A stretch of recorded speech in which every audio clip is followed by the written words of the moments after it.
Well, we hope you all enjoyed your meals. We'll get the program going again. We have some of the busiest people in the world in the room, so we want to be a good steward of your time. I mentioned earlier that Irish Americans have left an indelible mark on American history. And I had a few facts I wanted to share with you this afternoon to have you consider these. Irish men and women have taken up arms among American soldiers. They've made unmatched contributions to music and literature and the arts, and they punch well above their weight in American government. Many Irish nationals played an essential role during the American Revolution.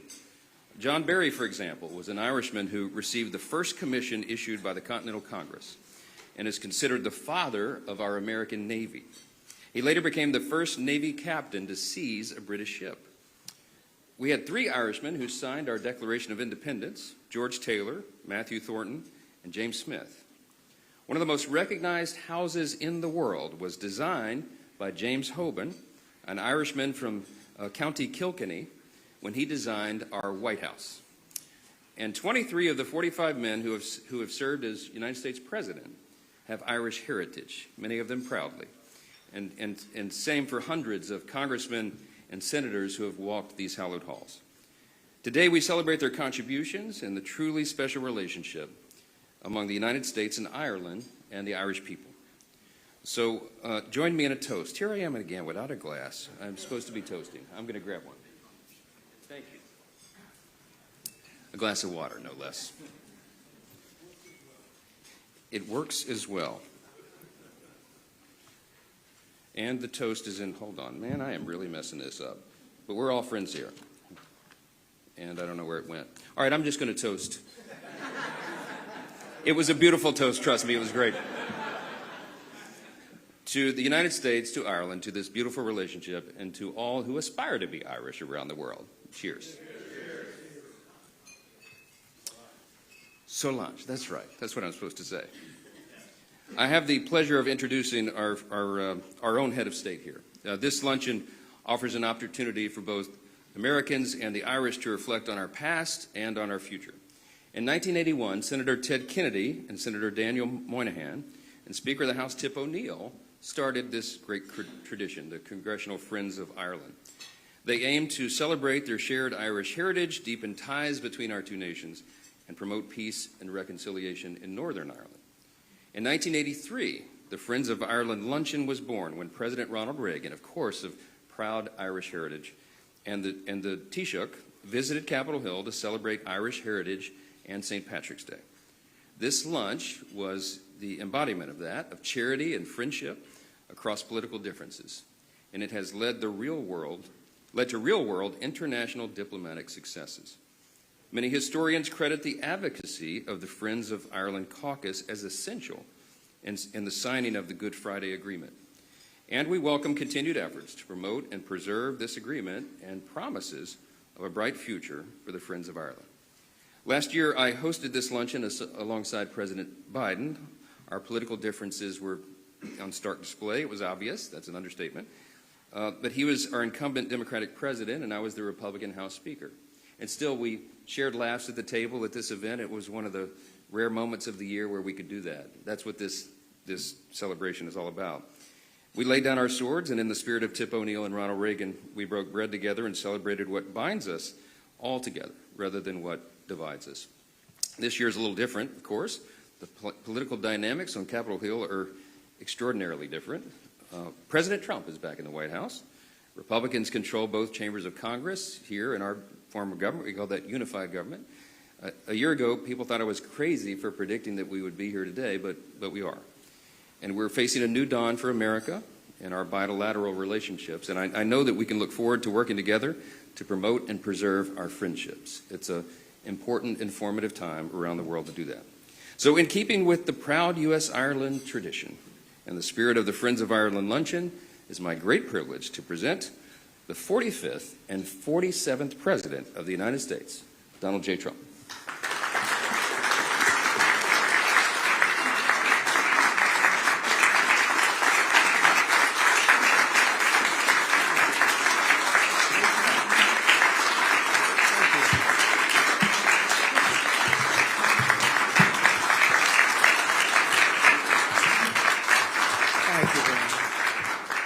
Thank you very much, everybody. It's a great honor.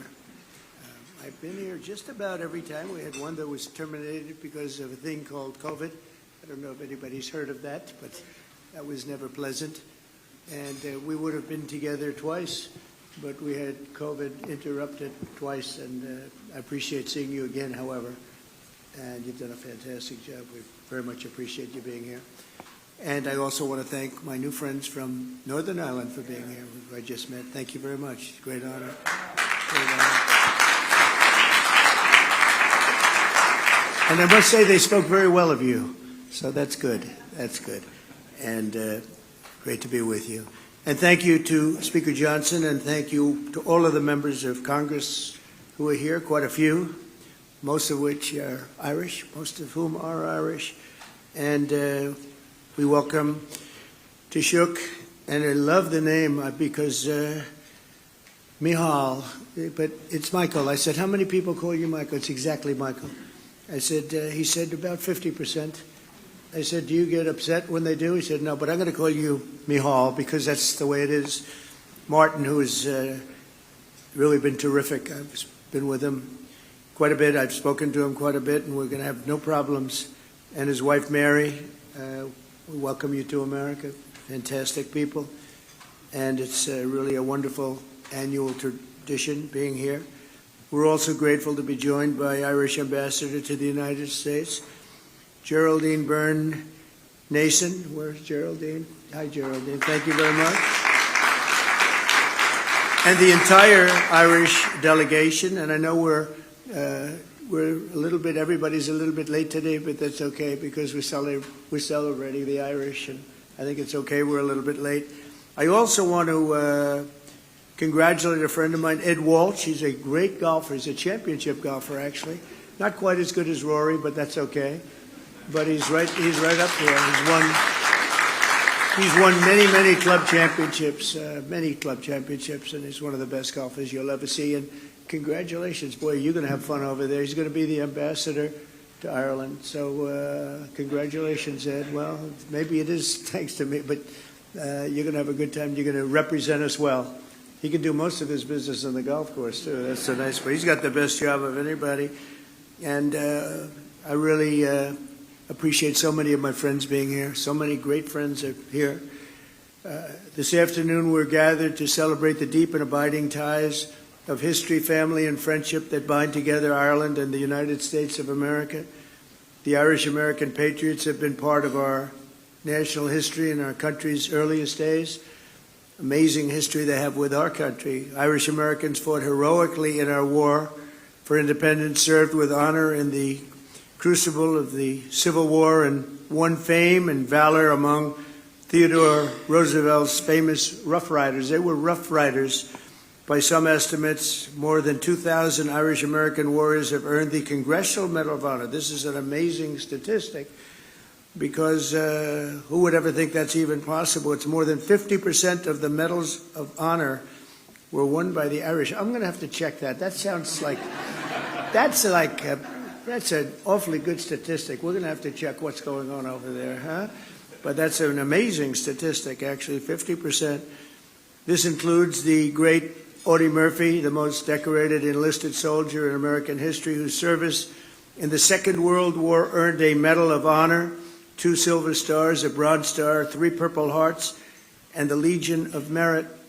Quite a person. Became a movie actor. The movie actor stuff wasn't quite as good as the soldier that he did, but he was great. Became a very famous person, actually. America has truly been blessed by the courage and unstoppable spirit of the Irish. Over the generations, Americans of Irish ancestry have helped build our railroads and raise our cities and man our factories, enrich our culture with art and music and literature. We see that all over. And protect our communities by joining the proud tradition of Irish-American police officers and firefighters. And few have done more for the Stars and Stripes than the sons and daughters of the Emerald Isle. And I can tell you, I know your father was a great boxer, and they have a lot of good fighters. I know so many Irish fighters. They like to fight, and they're damn good at it, too. But his father was a great fighter, actually. So that means genetically I'm not going to mess around with you. You understand? I'm a believer in that. But as you know, on Monday, millions of Americans will celebrate St. Patrick's Day. We love St. Patrick's Day, maybe especially in New York. Hundreds of thousands of citizens decked in Irish green will parade through the streets of Chicago, Boston, Philadelphia, and of course New York, a sight that I've witnessed many, many times. In Manhattan, the people will stream up Fifth Avenue and march past the magnificent, I see it so much, and I love it, especially when you're looking down upon St. Patrick's Cathedral, because it's, to me, one of the most beautiful cathedrals in the world. And it's a monument not only to God, but also to the patron saint of Ireland, patron saint. It's really an extraordinary testament to the connection between our two countries that after more than 1,500 years, the shining legacy of St. Patrick still rouses city blocks half the world away. Think of that, and fills our people with incredible love and pride. We have a lot of pride in that cathedral. That cathedral is something, to me, so beautiful. I think maybe my favorite, they have larger, you know. It's very large, but they have larger, but I think it's truly one of the most beautiful. The Irish spirit is truly alive and thriving in America, and as we see today, the friendship between our nations is strong and it's really unbreakable, and that includes all of you, you know. It's all of you. We love you all.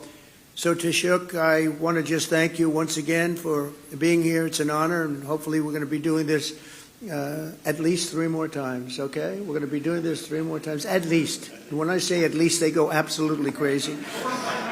So thank you very much for being here. Mary, thank you very much for being here. It's a great honor. Thank you. Thank you, Mr. Speaker. Thank you, everybody. Thank you.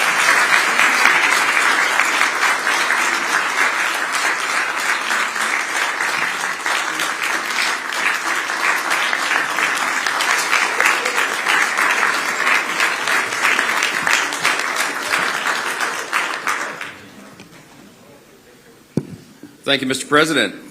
Our next guest is not a stranger to this event. However, this is actually the first time we have the privilege of welcoming the Taoiseach Micheál Martin. I said that right. We were talking about that. So I'm Michael, too, but that's how we say it very plainly and boringly in the U.S., and it's the same name over there. It's Micheál. I like it a lot better. But we're welcoming him to the Friends of Ireland Luncheon in person as the new Taoiseach. And this is interesting because in 2021, it was mentioned earlier, this luncheon was virtual due to the ongoing COVID pandemic. And in 2022, the Taoiseach was in town and slated to attend, but he had a positive COVID diagnosis himself and forced him to deliver remarks virtually once again. So now, finally, we welcome him in person to this great event, and we're so excited to have you in the Capitol, my friend. I'll welcome you to the podium now, the Taoiseach Micheál Martin.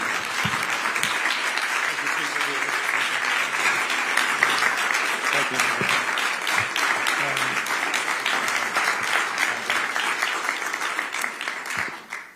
Mr. President, Mr. Speaker, Chairman Kelly and Neil, Senators, Representatives, ladies and gentlemen, I want to thank you all for welcoming me and Mary to Washington, D.C. to celebrate St. Patrick's Day. And it is a good feeling to be COVID-free and to be here on that day. But may I in particular say I'm pleased also to be joined with the Deputy First Minister from Northern Ireland, Emma Little-Pengelly. Very pleased to have you here, Emma, as well.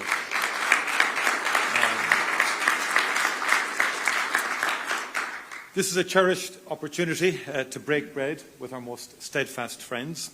And as has been said, it's now more than 40 years since Speaker Tip O'Neill invited President Ronald Reagan to the Capitol for the first St. Patrick's Day lunch, and thus began a very proud tradition which I am honoured to continue today in your esteemed company. President Trump, thank you for joining us today to mark our National Day.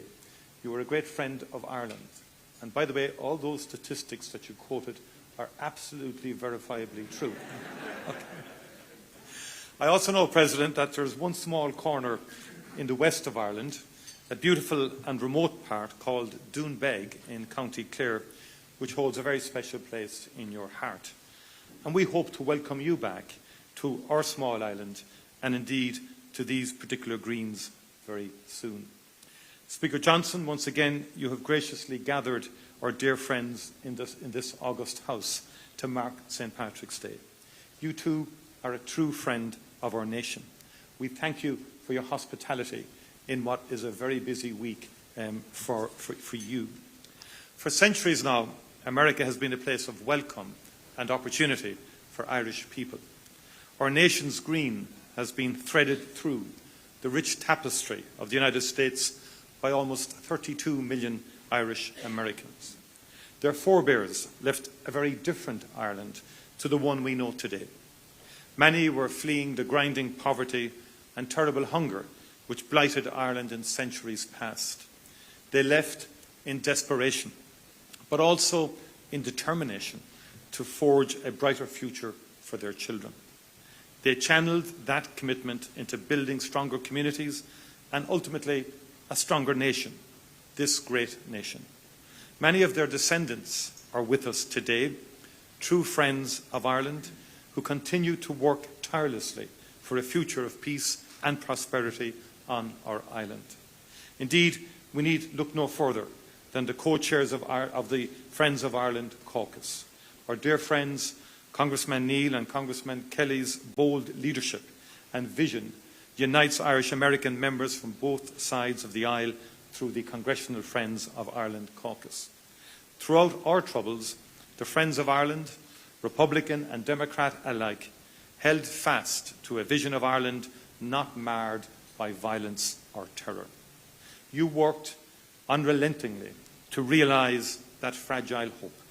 You stood shoulder to shoulder with us, no matter how fierce the challenge, and there were many such challenges.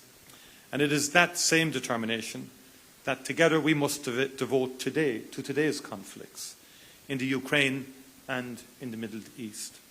And our shared history teaches us that peace, however elusive it may sometimes seem, is achievable. Its promise remains within our grasp. Mr. President, we are forever grateful for the United States' contribution to transforming our island, and we wish you well in the efforts that you are making to bring peace to the Ukraine and to the Middle East and further afield. We thank you for your leadership and indeed your ongoing friendship to Ireland. Thank you once again for joining us today. Thank you, Mr. Speaker, for your gracious hospitality, and thank you to our dearest friends in this room. A very happy St. Patrick's Day to you all. As we might say in Gaelic, go raibh míle maithagah agus banachtaí na éile pádraig oraibh go léir.